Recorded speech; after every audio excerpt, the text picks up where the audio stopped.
பால் உற்பத்தியாளர்கள் பற்றி இங்கே சொன்னாங்க. அது நானும் சேர்மனாக இருந்தது 1992லேருந்து 96 வரை நான் சேலம் டைரி சேர்மனாக இருந்தேன். இப்போ சேலம் டைரி சேர்மன் தான் இந்தியாவிலே சிறந்த பால் பண்ணை என்று முதலாக நான் தான் தேசிய அளவில் பரிசு பெற்றேன். 2வது பிரைஸு, 3 வருஷம் தொடர்ந்து நாங்கள் அங்கே தேசிய விருதை நாங்கள் பெற்றோம். அந்த அளவுக்கு சிறப்பாக நிர்வாகம் பண்ணி சுமார் 3.5 கோடி ரூபா அந்த காலகட்டத்தில் பேங்கில் டெபாசிட் செஞ்சு வச்சுட்டு வந்தேன்.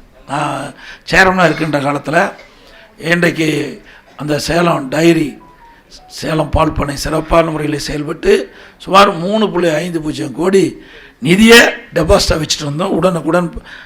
அதனால் இப்போ நம்ம விவசாயிகளுக்கு பல திட்டங்களை கொடுக்கணும். விவசாயம்னா உபத்தொழில் இருப்பது கால்நடை வளர்ப்பு. அதை எல்லா விவசாயிகளும் கால்நடை வளர்க்குறாங்க.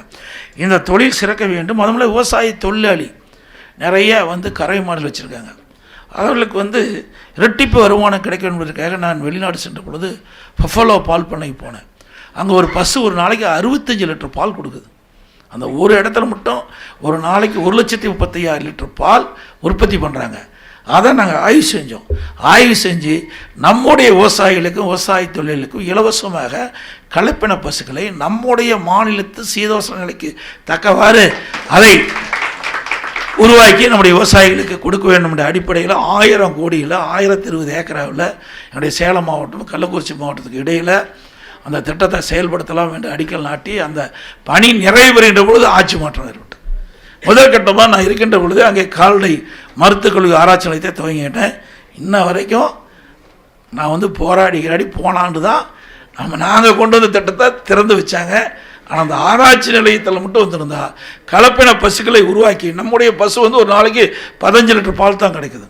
இதே கலப்பின பசு வருகின்ற பொழுது சுமார் 40-45 லிட்டர் பால் நமக்கு கொடுக்கின்ற அளவிற்கு பசுவை உருவாக்கி விவசாயிகளுக்கு இலவசமாக கொடுக்குறோம்.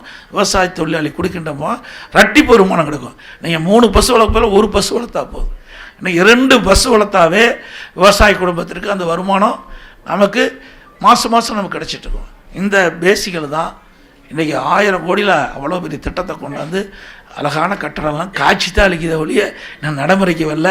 அதிமுக ஆட்சி வளர்ந்தவுடன் இந்த ஆராய்ச்சி நிலையம் முழுமையாக பணி தொடங்கப்பட்டு அதன் மூலமாக விவசாயிகளுக்கு இந்த கலப்பின பசுகளை உருவாக்கி தரும்.